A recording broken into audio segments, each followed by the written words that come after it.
सास का अखाड़ा बहू ने पछाड़ा। माँ जी, ये कैसे बना रही है शिमला मिर्च? नहीं नहीं नहीं, ऐसी कोई नहीं खाएगा। आप हटिए, मैं बनाती हूँ। कोई नहीं खाएगा? अरे तेरे मायके वालों के लिए नहीं बना रही हूँ, अपने पति, बेटे और बेटी के लिए बना रही हूँ। और वो लोग शिमला मिर्ची ऐसी ही पिछले कई सालों से खाते आ रहे हैं। बहू बहू हो ना, थोड़ा सोच समझ कर जबान खोला करो, समझी? माँ जी, फिर तो मैं यही कहूँगी कि आपको खाना बनाना आता ही नहीं। बहू शिमला मिर्च बना लेती है, लेकिन अपने अंदाज में। फिर खाने के टेबल पर, ये सब्जी क्या बहू ने बनाई है? आज बहुत अलग लग रही है। भाभी, रंग तो बड़ा अच्छा दिख रहा है सब्जी का। अरे नहीं नहीं, मुझे तो माँ के हाथ वाली खानी थी। क्या है रीना, सब्जी माँ को ही बनाने दिया करो ना। सास, जिसे अब थोड़ा सा अपना पल्ला भारी दिख रहा होता है। अरे अब बेटा मेरा जमाना आ गया। ये घर कभी मेरे नाम से चलता था, लेकिन अब लग रहा है कि मेरा होना ना होना एक ही बराबर है। बहू तो पूरे घर के साथ रसोई में भी राज करना चाहती है। माँ जी, आप ही ने तो कहा था शादी के वक्त कि रानी बनाकर रखेंगी मुझे। तो देखिए, रानी का काम यही होता है ना, राज करना। अरे देख बहू, माना तू राज करना चाहती है, लेकिन भूल मत, पूरी रियासत अभी मेरी है। अरे कैसी बात कर रही हो तुम दोनों? और ये क्या तरीका होता है बहू से बात करने का? बेचारी अभी तो आई है, उसको आजादी भी नहीं दोगी क्या? तो वो इस घर को अपना घर कैसे समझेगी? देखिए पापा, माँ सही कह रही है। घर को अपना घर समझी, इसमें कोई बुरी बात नहीं है। लेकिन सिर्फ अपना और हमें पराया करने की कोशिश करे ना जी ना, ये सोच तो बिल्कुल अच्छी नहीं है। देख, तू छोटी है ना, छोटी की तरह रहा कर। हर बात पर बीच में ना बोला कर। क्यों? वो मेरी बेटी है तो मेरे तरफ से ही बोलेगी ना। माँ जी, ये तरफ क्या होता है? हाँ, वो मेरी बहन नहीं है क्या? मैं मानती हूँ कि आज मैंने सब्जी बना दी, लेकिन थोड़ा खाने में बदलाव करना हम स्त्रियां भी तो जानती हैं और चाहती भी हैं। तो इसका मतलब ये तो नहीं कि घर के खाने की कोई वैल्यू ही नहीं है। देख, मैं कोई बहस नहीं करना चाहती, जाओ खाना खा लो। सभी खाना खाने बैठ जाते हैं। अगले रोज, माँ जी प्लीज, ये आस पड़ोस वालों को बोलिए ना, मुंह उठाकर घर में मत आ जाया करे। अरे किसी के घर आने जाने का कुछ वक्त तो होना चाहिए। यहाँ तो सारा दिन मानो लोगों ने धर्मशाला बनाकर रखी है। बहू, वो हम लोगों के परिवार जैसे हैं, पिछले 25 साल से हमारे साथ है। और ये मेरा घर है, यहाँ कौन आएगा कौन नहीं ये तू कैसे डिसाइड करेगी? और हाँ, तुझे अगर पसंद नहीं ना तो अपने कमरे में चली जाया कर। वो लोग बात ही कर रहे होते हैं कि पड़ोसन आ जाती है। अरे बहन, हम लोगों ने जागरण रखा है माता का आज रात, सुबह का भंडारा भी, तो बहू रानी को लेकर आना। आना हाँ बिटिया? अच्छा चलती हूँ, और घरों में भी निमंत्रण देना है। अरे हाँ हाँ, हम जरूर आ जाएंगे।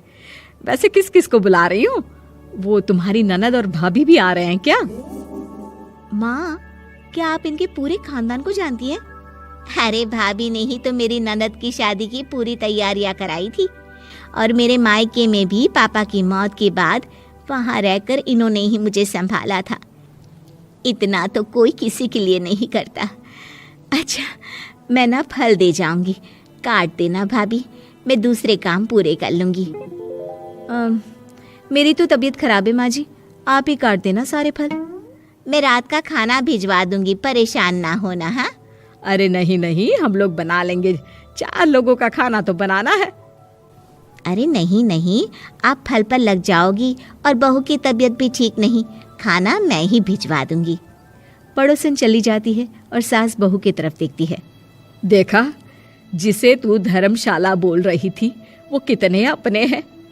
हाँ माँ जी, आप उनका काम कर रही हैं, उनके जागरण का प्रसाद तैयार कर रही हैं, तो वो क्या इतना भी नहीं करेंगे आपके लिए? ओहो, तुझसे बहस क्या करना बहू। तभी बहू की माँ आ जाती है। अरे बहन जी, बेटी से मिलने का मन किया तो बिना बताए ही आ गई, बुरा न मानना। ये मत समझना कि ये मेरा घर नहीं, कोई धर्मशाला है। अच्छा अच्छा, तो ये घर पर आए मेहमानों को घर नहीं धर्मशाला वाला समझाने वाली आप ही हैं। वैसे आपको खुशी होगी कि आपकी बेटी के संस्कार भी ऐसे ही हैं। अरे माँ, किन बातों को सुन रही हो? आओ अंदर आ जाओ माँ। माँ बेटी के साथ अंदर आती है तो उसे अचार की महक आती है। हाय रे, कितनी अच्छी महक है। क्या बनाया है बहन जी? अचार बनाया है। आपकी बेटी बोल रही थी कि आप लोग कुछ अलग तरीके से बनाते हैं। मैं तो बस ऐसे ही।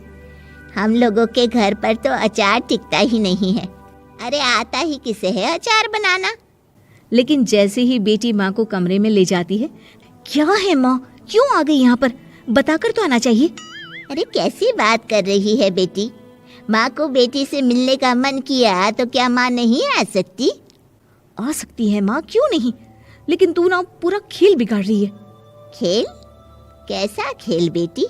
मुझे भी तो बता देती तो मैं भी खेल लेती। माँ, जब से शादी करके इस घर में आई हूँ ना, सासू माँ ने मेरा घर का रट लगा कर रखा है। अब मैं ये बताना चाहती हूँ कि यहाँ मैं आ गई हूँ। कोई भी चीज़ जो पहले होती थी वो ठीक नहीं थी, तो मैं उसे परफेक्ट करूँगी। अच्छा, यानी बात सिंहासन की है कि पहली रानी को उतारना है।